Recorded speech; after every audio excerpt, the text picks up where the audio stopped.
السلام عليكم ورحمة الله وبركاته. الحمد لله رب العالمين، والصلاة والسلام على نبيه الكريم، وبعد. رب اشرح لي صدري ويسر لي أمري واحلل عقدة من لساني يفقه قولي. I'd like to welcome everyone to today's program, inshallah. And the topic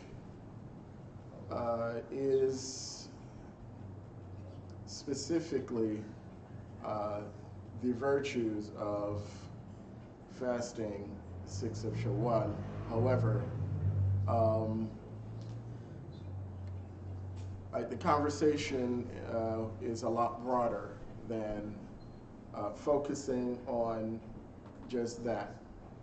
And inshallah, today we will explain.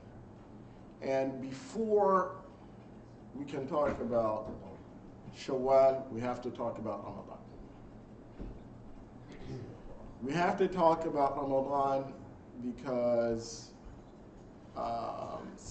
the reward for the 6th of Shawwal is attached to Ramadan. So the verse that's often referenced in reference to Ramadan is verse 185 from Surah Al-Baqarah, in which Allah subhanahu wa ta'ala says,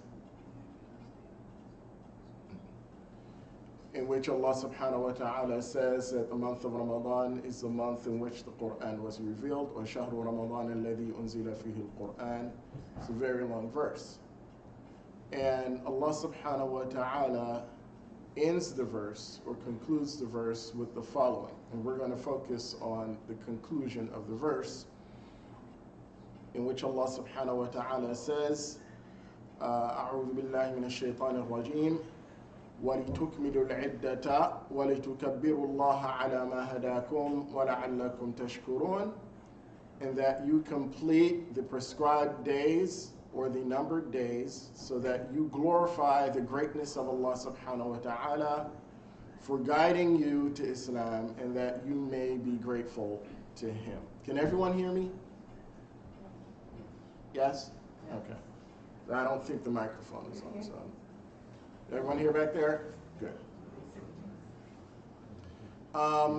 So the conclusion of this verse, and again, the beginning of the verse, where Allah subhanahu wa ta'ala speaks about Ramadan and the revelation of the Quran, and there's some rulings with regards to the fast within the verse.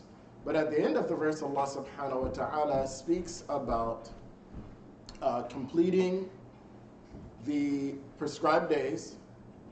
He speaks about glorifying Allah subhanahu wa ta'ala, and then he speaks about gratitude. And we're going to touch on all three of those things, inshallah. So for most of us, if not all of us, the month of Ramadan was a time in which we all reached this spiritual peak, where we engaged in, one, you fasted for 29 or 30 days, and that was exhausting, okay? And outside of Ramadan, you don't engage in that type of fast.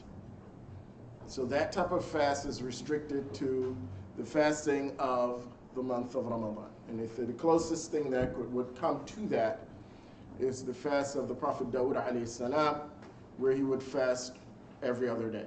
He would fast one day and break one day, which most people don't engage in that anyway. We read a lot of Quran. Some of us completed the entire Quran. You stood in night in prayer. You did a lot of things during the month of Ramadan. And that peak comes with a cliff that often people fall off of. So you go from this high to some people crash where you go from doing all of these things to doing absolutely nothing. And that's a dangerous space to be in for a Muslim. So before we focus on these three, inshallah, I want to talk to you a little bit about the sunan that some of the sunnahs that we're accustomed to and some that we're not accustomed to, and the fact that a lot of these sunnahs are recommendations for the lunar calendar. So each month has prescribed or recommended sunnahs that you are to partake in to help you maintain your spiritual balance. And as a matter of fact, Imam Ibn Rajab al-Hanbali authored a book in which he lists all of the Sunan act that are to be done in each lunar month. So some of these Sunnah acts are acts that we're familiar with, and these are related to every month. An example of that is the fasting of Mondays and Thursdays. This is something that you would do regularly outside of Ramadan. That's an example of that. Praying, making your sunnahs after Salah. These things are things that you do to maintain your spiritual balance. These are not obligations, these are sunnahs. And then there are sunnahs that are specific to particular months, such as the fasting of the day of Ashura, which, does anyone know what month that's in? Ashura is what month? Okay, so Ashura is the Muharram, which is the first lunar month, okay? So you have the fasting of Ashura or the fasting of the day of Arafah.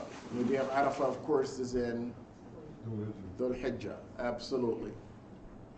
So these are examples of recommended sunnahs that are done during specific months. Okay? So when we talk about not falling off the cliff, we're talking about you being conscious of what you did during Ramadan and trying to maintain some of that. You're not going to maintain all of that. You're not going to stand in prayer every night. You're not going to do that. And those whom Allah subhanahu wa ta'ala has blessed, they do that. But most of us aren't going to do that. You're not going to maintain the reading of the Quran the way you maintain the reading of the Quran during Ramadan. So you're not going to, if Allah subhanahu wa ta'ala blessed you with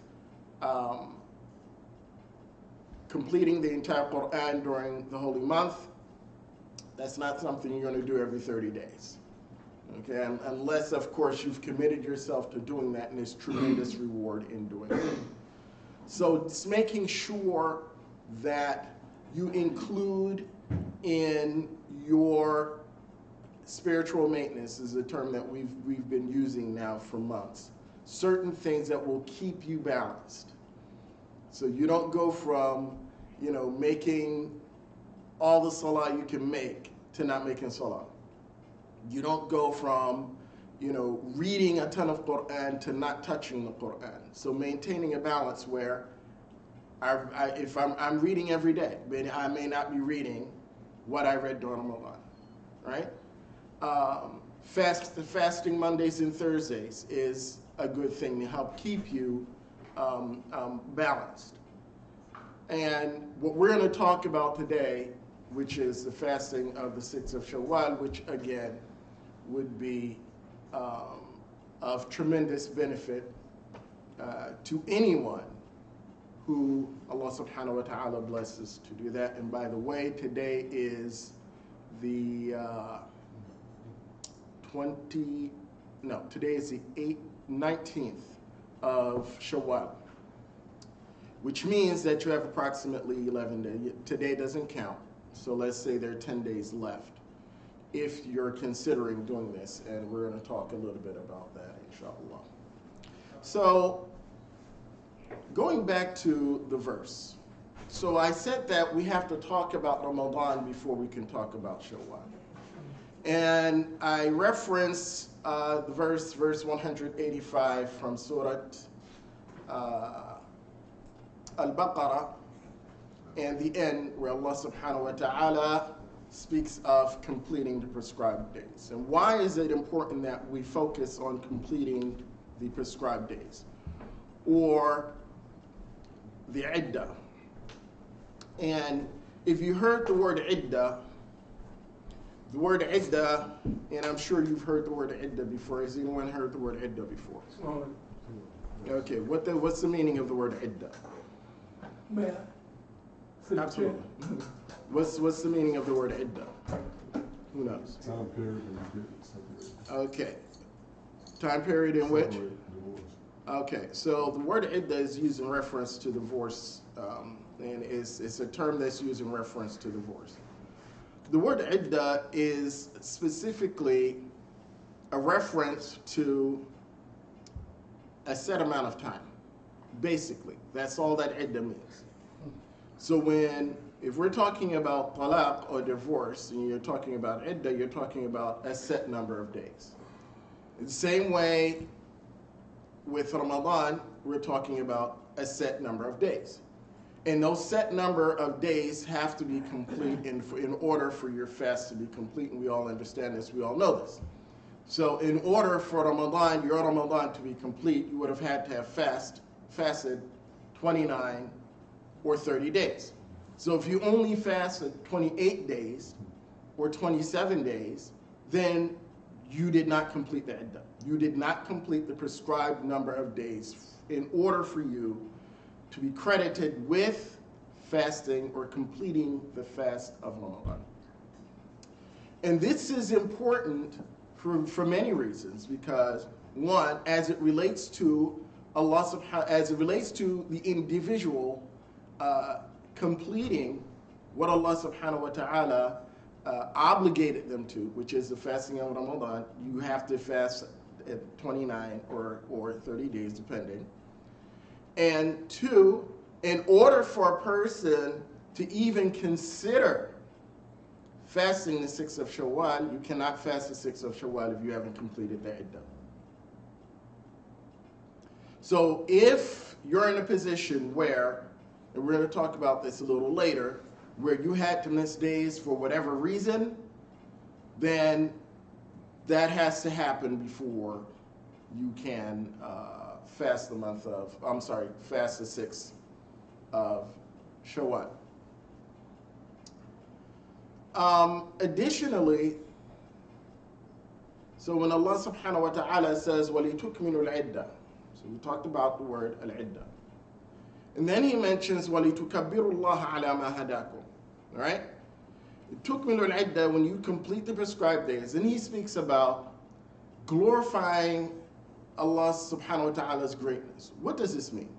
What's Allah subhanahu wa ta'ala referencing? And does anyone know? Yes. Yeah, us acknowledging His greatness through words, deeds, dua. Okay. Anyone else? What did he say, man? I can't hear. Okay. Well, just tell us what you think. So he said, could you repeat? Yeah, I said that glorifying Allah through words, dua. Glorifying Allah subhanahu wa ta'ala through words, dua, actions, etc. Stuff like that, right? Yeah. So when Allah subhanahu wa ta'ala says, وَلِتُكَبِّرُوا اللَّهَ عَلَى مَا هَدَاكُمْ, right? He's actually making a reference to Eid al-Fitr and Eid al-Adha, in which you're supposed to, okay, and most scholars view this as a strong sunnah, that if you don't do takbirat al-Eid, you're in violation. So at the conclusion of Ramadan, you glorify Allah subhanahu wa ta'ala. You have to say Allahu Akbar, Allahu Akbar, Allahu Akbar, La ilaha illallah, Allahu Akbar, wa lillahi alhamd. Likewise, during Eid al-Adha, you glorify Allah subhanahu wa ta'ala as well. And you're glorifying Allah subhanahu wa ta'ala, why? Why are you glorifying Allah subhanahu wa ta'ala? Because He deserves to be glorified. Why does He deserve to be glorified? He gave us this glorious month of Ramadan in which we can give blessings. Absolutely. لِتُكَبِّرُوا اللَّهَ عَلَى مَا هَدَاكُمْ. Allah subhanahu wa ta'ala put you in a position to be a recipient of all this awesomeness. Right? He put you in a position to be a recipient of all of this awesomeness. All of these ni'am, all of this ni'mah, He put you in a position to be a recipient of all of this. So you ought to glorify Allah subhanahu wa ta'ala. What do we mean by ni'mah? Blessings. Yes. So what are these blessings that Allah subhanahu wa ta'ala has extended to you? I mean, you can go down a list, right?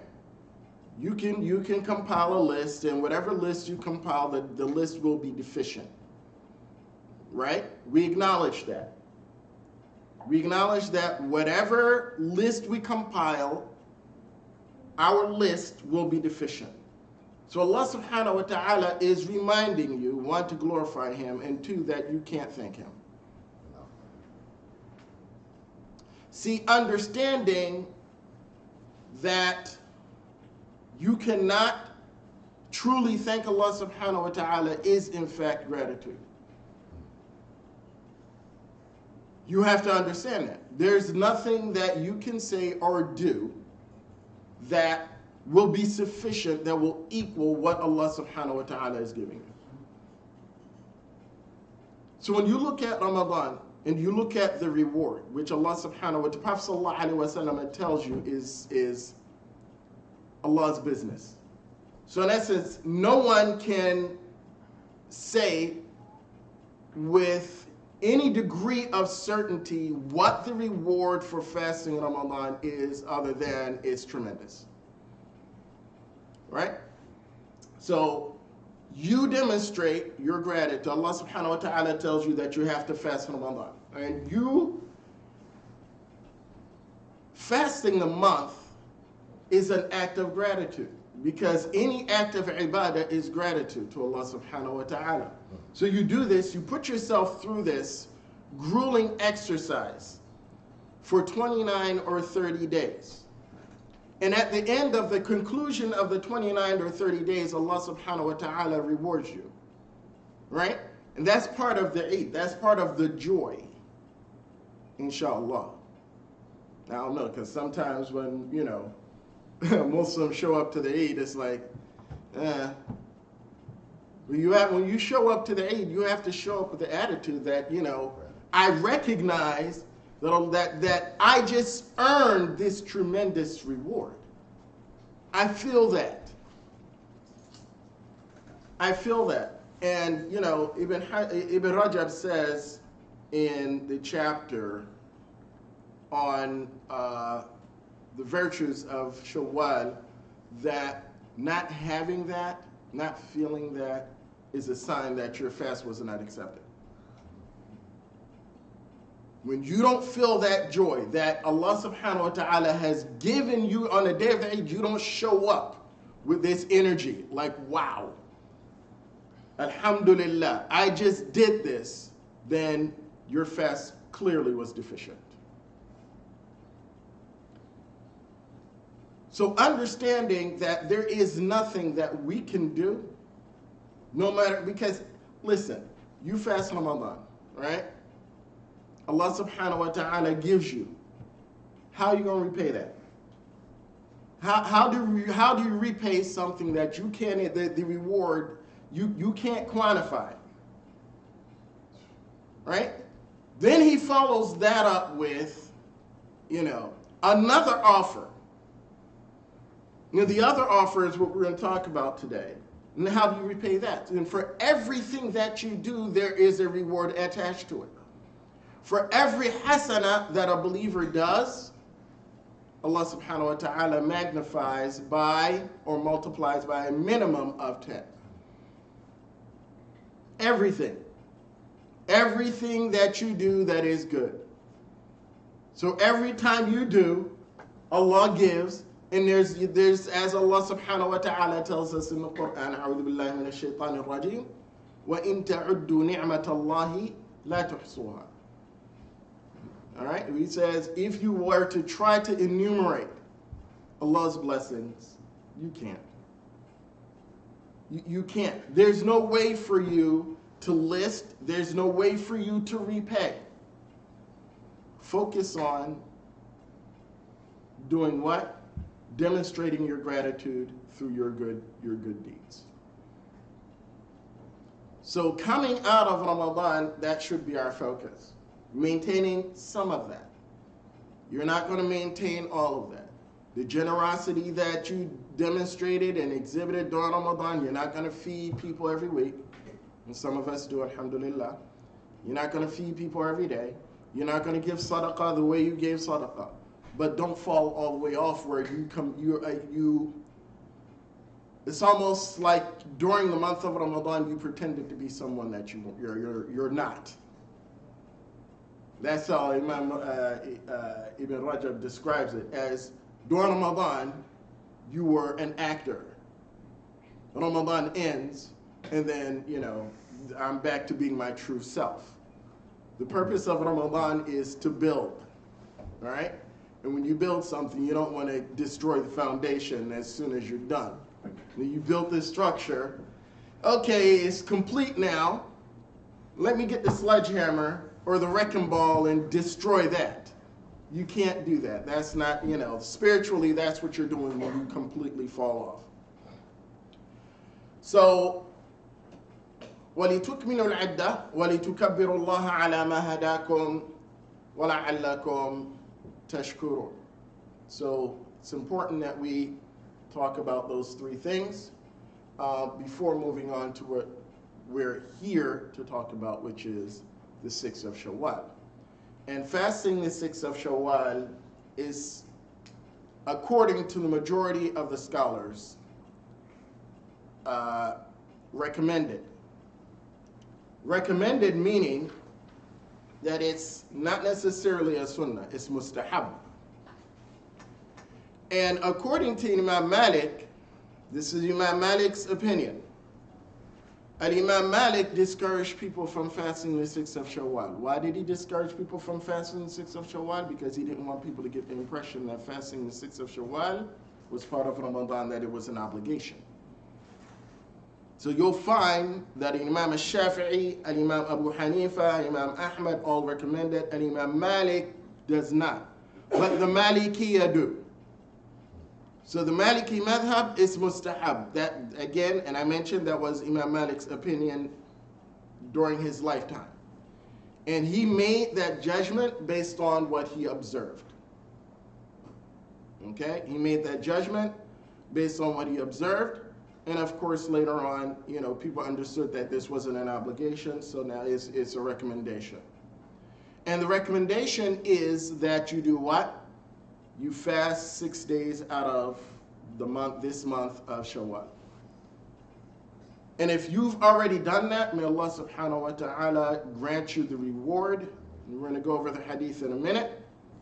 And if you have not yet done that, and you have the intentions of doing it, you have time. As I said, today's the 19th. Today doesn't count, so we have about 10 days left, maybe, inshallah. Correction, today's the 20th. So we have about 10 days left, inshallah. And it's 6 days. 6 days do not have to be consecutive.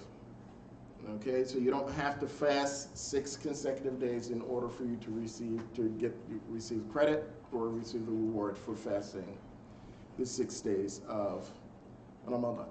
So this recommendation is based on narration by Abi Ayyub al-Ansari, and this hadith came through various, mutawatir, came through various chains of narration. But the narration that I'm sharing with you today is by the companion Abu Ayyub al-Ansari radiyallahu anhu. He says that Prophet sallallahu alayhi wa sallam said, Man sama Ramadana, whosoever fasts Ramadan, ثم أتبعه ستا من شوال, then follows the fast of Ramadan by fasting 6 days of Shawwal, كان كصيام الدهر, will receive a reward equivalent to fasting the entire year. Fasting the entire year. So now I'm going to go back to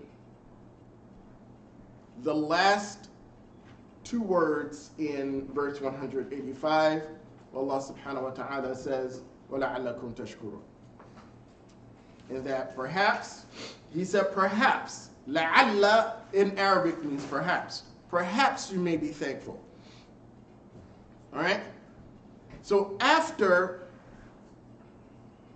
inshallah, receiving the reward for fasting Ramadan, which is, subhanallah, then he makes you the offer of, and that's 1 month. Then he makes you the offer if you push yourself. Because that's real. Ramadan fatigue is real. If you push yourself to fast these 6 days during the month of Ramadan, during the month of Shawwal, then you will receive a reward equivalent to fasting for the entire year. What that is, only Allah subhanahu wa ta'ala knows. But I'm going to tell you this much. It's awesome. You should know that. It's awesome. Because Allah subhanahu wa ta'ala is awesome. And He rewards handsomely. So it will help you maintain your balance, right? Until you have that awesome reward to look forward to. So a couple of fiqh issues with regards to fasting Ramadan. So we mentioned, and we referenced, as I said, verse 185. And we mentioned the term iddah. And the term iddah is important because if a person did not complete the fasting of Ramadan and you fast Shawwal, that doesn't count. Okay? So if you're looking, you can't substitute. All right? So if you miss days during Ramadan, you have to make up those days first. You cannot combine. You cannot combine your makeup days with the fast of the 6 of Shawwal days and have those count as your 6 of Shawwal days, because you have not fulfilled the requirement. And the requirement is what? 29 or 30 days. So you can't do that.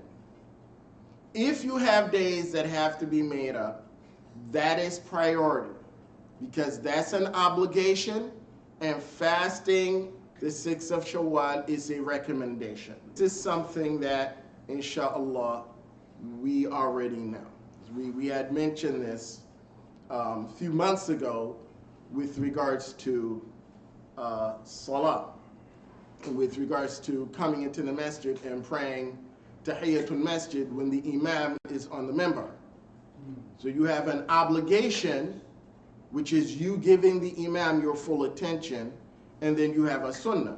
So a sunnah does not supersede the obligation, which is you giving the imam your full attention. Okay? Likewise, you cannot, I didn't make up the days that I missed, but I want to get this. No, you have to make up the days that you missed first before you can partake in fasting the 6th of Shawwal. Let's say you have days to make up, and you make your intention to fast the 6th of Shawwal, and you thought that you would be able to get make up your days and fast the 6 as well. All right? And you find yourself short by a day or two. You find yourself short by a day or two. What do? You fast the 6th of Shawwal. Even though likely you will be fasting during the month of Dhul Qa'dah. Allah subhanahu wa ta'ala, He rewards. And no one can tell you that Allah subhanahu wa ta'ala will not reward you, give you the reward for fasting the 6th of Shawwal because you miscalculated, it didn't work out in your favor. As long as you did what you were supposed to do and you had the niyyah, as Prophet sallallahu alaihi wasallam has said, so that we're clear, إِنَّمَا الْأَعْمَالُ بِالنِّيَّاتِ, that your actions are based on what? Your intentions. So if a person prays and your intention is out of whack, then guess what? Your salah is not accepted. That's how it goes. So you have to be sincere, and you have to have the correct niyyah in order for Allah subhanahu wa ta'ala to accept whatever it is that He's going to accept from you. And He is a Rabb. People make their judgment calls, all right? People issue their rulings, their fatwas. But at the end of the day, Allah subhanahu wa ta'ala is a Rabb. Your ibadah, your worship, right? Your acts of devotion are for Allah subhanahu wa ta'ala. And He deems what's worthy or not. Not me or anyone else. So you make the niyyah, and you just happen to run out of time, inshallah, Allah subhanahu wa ta'ala will accept from you. So this is a tremendous reward for 6 days. 6 days. 6 days. You can do that, inshallah. So if you haven't already done it, if you've done it, may Allah subhanahu wa ta'ala grant you whatever reward He has in store for you. And if you haven't done it, consider doing it. It will be to your benefit, inshallah. So one last thing that I want to share with you today, inshallah, and that is that we mentioned in verse 185 about glorifying Allah's greatness, right? And we said that it was a reference to the Eidain, right? So that in case we were not aware that the month of Shawwal is the first of the months of Hajj. The months of Hajj are 3. Shawwal, Dhul Qa'dah, and Dhul Hijjah. Okay? So when we say the months of Hajj, what do we mean by that? Yes? The months preceding Hajj, getting you ready to get ready for the Hajj. Okay. You're close. You're very close. Anyone else? So when we say the months of Hajj, where Allah subhanahu wa ta'ala says in the Quran, Al-Hajju ashhurum ma'lumat, that the pilgrimage are known months. Those known months are Shawwal, Dhul Qa'dah, and Dhul Hijjah. The earliest a person can declare or make his niyyah, all right, for Hajj is Shawwal. When I say niyyah, I'm not talking about you make your intention to make Hajj and you start saying, I'm not talking about that. I'm talking about you going into a state of ihram. The earliest you can go into a state of ihram, which is physical and spiritual, spiritually, right? The earliest you can go into ihram, right, is Shawwal. The first of Shawwal, you can declare. You can declare that you've made your intention to go to Hajj. And actually you have one of the 3 types of Hajj where you can declare, make Umrah, and stay within the vicinity of the sacred lands, and then of course you'll come out of Ihram, you go back to Ihram once it's time for Hajj, and the earliest you can do that is the month of Shawwal. Okay? Any questions? Anyone? Yes. Okay. I know that there's a scholarly difference of opinion about the word men and the verses about making the hadith about making the 6 days. Mm-hmm. So I know that some scholars say that the men means during, then others say that it could be any time afterwards up until next Ramadan. Is that true or not? No. That is that's an extreme minority that include that where that offer is extended from Ramadan to Ramadan. Mm-hmm. Because he mentioned the month of Shawwal. Mm-hmm. So min Shawwal, that's a stretch to include Dhul Qa'dah, Dhul Hijjah, Muharram, so all back to, that's a stretch. Mm-hmm. That's a stretch. That opinion exists, but that's a stretch. That's a stretch because if he didn't mention Shawwal, then it wouldn't be an issue. Mm-hmm. But min Shawwal, there's very little wiggle room to interpret that to mean other than from Shawwal. So min from the month of Shawwal to the month of Ramadan, that's a stretch. Is there any madhab that agrees with that? Not to my knowledge. Okay. To my knowledge,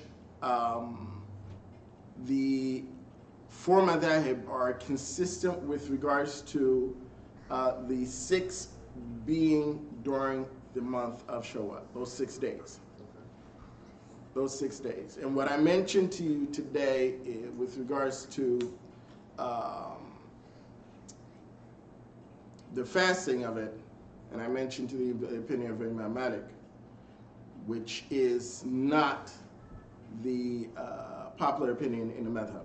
The popular opinion in the madhab is that it is, in fact, mustahab or recommended.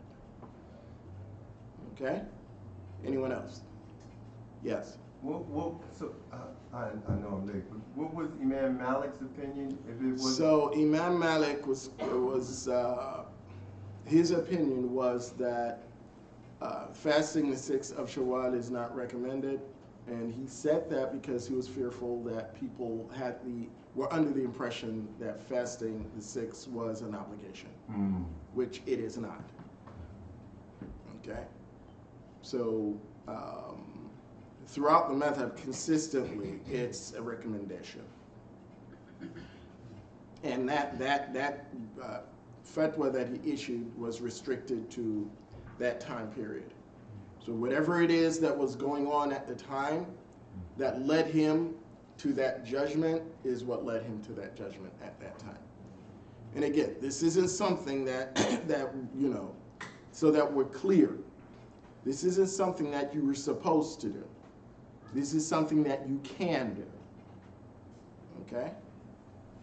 Yes. I would know, someone asked me a question, I didn't have the answer to it, and it was asking, does it depend on the niyat, the intention, when you fast the Monday and Thursday during the month of Shawwal? Does it count saying like, oh, I'm just going to fast because this is a sunnah day, or? So you can't mix niyats. Okay. So you have to be specific with regards to what you're doing. So if your intention is to fast Mondays and Thursdays, then your intention is to fast Mondays and Thursdays.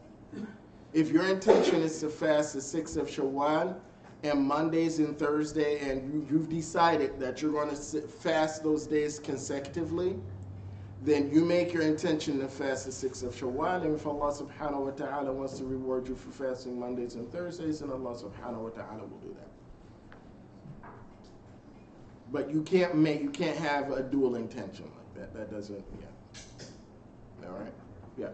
So suppose a person normally fasts Mondays and Thursdays, but during the month of Shawwal, they say, well, you know what, I'm not going to do this for my regular fast, I'm just going to do it for the 6 days. Mm-hmm. Does that Would that correct it? And they And Allah subhanahu wa ta'ala rewards, and you know, He's generous, and you know, we're optimistic that Allah subhanahu wa ta'ala will absolutely reward that.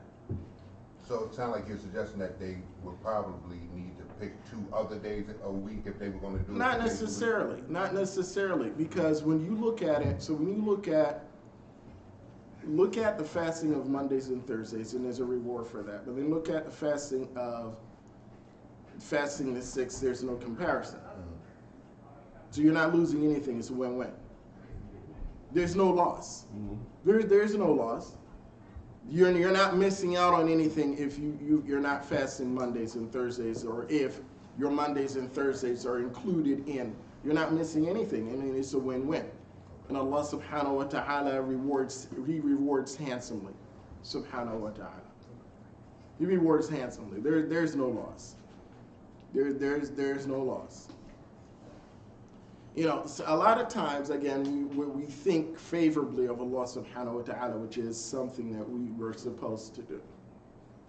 Right? And, you know, Allah subhanahu wa ta'ala, if you are sincere and you're trying to do your best and you're trying to do something that would be pleasing to Allah subhanahu wa ta'ala, inshallah, He's going to reward you. He's going to reward you, inshallah. All right? Anyone else?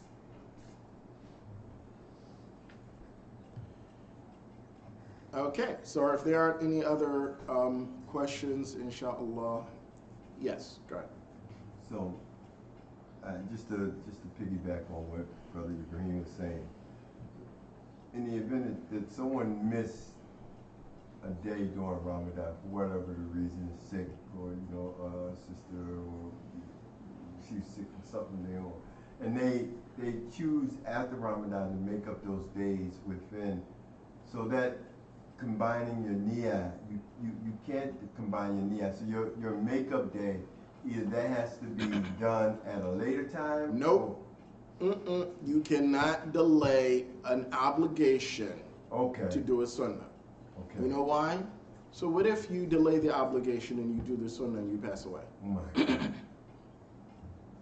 See, you had time to do the obligation and you chose not to do the obligation to do something that you don't have to do. It's a recommendation. So you're negligent, actually, in not doing what you're supposed to do, which is making up your days. And that's something, and this is just a general reminder, because you know, time will get away from you. Time is not something you can't, there's no rewind button. Time will get away from you.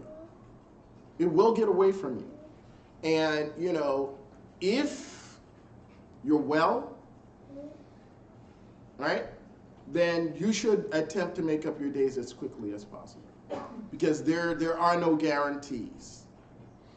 And that you're not making up that what will be considered a debt owed to Allah subhanahu wa ta'ala. Same way your salah is a debt owed to Allah subhanahu wa ta'ala, because these are obligations. These are the cores of your faith. You don't do them, then there's no good in that. So that needs to be done as soon as possible. You need to go ahead and get that out the way, because there's no guarantee that, you know, next month, I'll do it next month, I'll do it tomorrow. There's no guarantee that tomorrow will come. So you need to go ahead and you know, you need that needs to be in the forefront of any person's mind who has days they need to make up. And if we know, and this is a reference, this has nothing to do with fasting the 6th of Shawwal, it has to do with making up days. If we know of anybody, any of our loved ones who had days that needed to be made up and they passed away, you know, attempt to make up some of those days for them and ask Allah subhanahu wa ta'ala to accept those days on their behalf. Oh, subhanAllah. So you can do that. You will do your best to ask Allah subhanahu wa ta'ala to do what's necessary in order to benefit your loved ones. Okay, now there's no ijma' on that. There are scholars that say that you cannot do that. That if a person had the opportunity to do and they didn't, that's on them. Okay? There are opinions that yes, if somebody had days that were missed and they didn't get the opportunity to make them up, that in fact yes, you can make those days up for them and ask Allah subhanahu wa ta'ala to accept those days. Yes. I was wondering, besides the month of Ramadan, Allah tells us that we have to fast those days, but the other days that are special to fast in certain months, does Allah tell us? You don't have to make up those days. The only thing that you have, when it comes to worship, the only thing that you have to make up are those things or those acts of worship that are obligatory. Okay, so salah, fasting, yes, that has to be made up. All right, any other questions before we conclude? And again, my niyyah today was to talk for about 15-20 minutes, and mashallah. Mashallah. Okay, so yes. Just one more. Go ahead. I know y'all want to eat, right? Yeah, the food, the mashallah, the aroma, don't be mad at me, he's asking the question. Right, I know I'm a facilitator, and I'm allowing the brother to ask the question, but mashallah, go ahead. Because I was late, I apologize. Yeah, I wouldn't throw that in there if I were you. I'm throwing it in, but I'm sorry. But some of the benefits of the month of Shawwal, all right, you already went over some of the benefits of the month of Shawwal, aside from fasting. Aside from fasting, are there additional acts that that we can do to increase our our standing or increase our trying to develop that? Well, as I said at the beginning, that the things that we did during the month of Ramadan are things that we should try to build on. And these are things that we are recommended to do throughout the year, not just during the month of Shawwal. And I mentioned that certain months have certain virtues. For Shawwal, it happens to be the fasting of 6 of Shawwal. But doing dhikr, reading Quran, more Quran, making extra salah, qiyamul layl, all of these things are things that we did during Ramadan, being more charitable. These are things that we did during Ramadan, and these are things that we should build on. You're not going to do them at the same level as you did during Ramadan, but these are good things. Maintaining good conduct.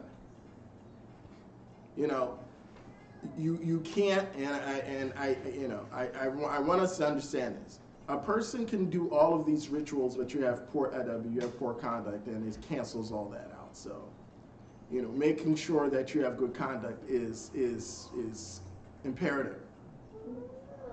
And that's something that we did during Ramadan. You controlled yourself, you controlled your tongue. There's things that you made sure you were aware of you. Be aware of you outside of Ramadan. Be aware of you every day. Be aware of how you are. What you tend to do. How you tend to react. How you tend to be with people. Be aware of that. Not just on Ramadan. You'll be aware of that every day. Because that counts. As Prophet ﷺ tells us, when he recommends, this is a remedy for messing up. When you mess up, do a good deed. وَأَتْبِعِ السَّيِّئَةَ الْحَسَنَةَ تَمْحُهَا. Right? And follow up a sinful act with what? Hasana. And that hasana will do what? It will erase. Insha'Allah. And if whatever it is that you did requires tawbah, then, doing a hasana isn't sufficient. You gotta make it right with Allah subhanahu wa ta'ala. But focusing on things like that, and that's an ongoing thing, working on being balanced. And you can't, when a person engages in all of these rituals, but you're a horrible person, it's like defeating the purpose. You got to be balanced. So the ibadah goes hand in hand with the husnul khuluq, or the good conduct. And they support one another to make this awesome product, which is, inshallah, the human being at his best form. And he's a servant of Allah, a true servant of Allah subhanahu wa ta'ala, where he's not harming himself or others. Okay? Inshallah. Anyone else? All right. Thank everyone for coming out today. Inshallah. We thank Brother Mikhail for sponsoring today. We thank Brother Mikhail for sponsoring today's program. Some good food here, inshallah. We'll make dua before we eat, inshallah. Subhanaka Allahumma wa bihamdik. نشهد أن لا إله إلا أنت نستغفرك ونتوب إليك. والسلام عليكم ورحمة الله وبركاته.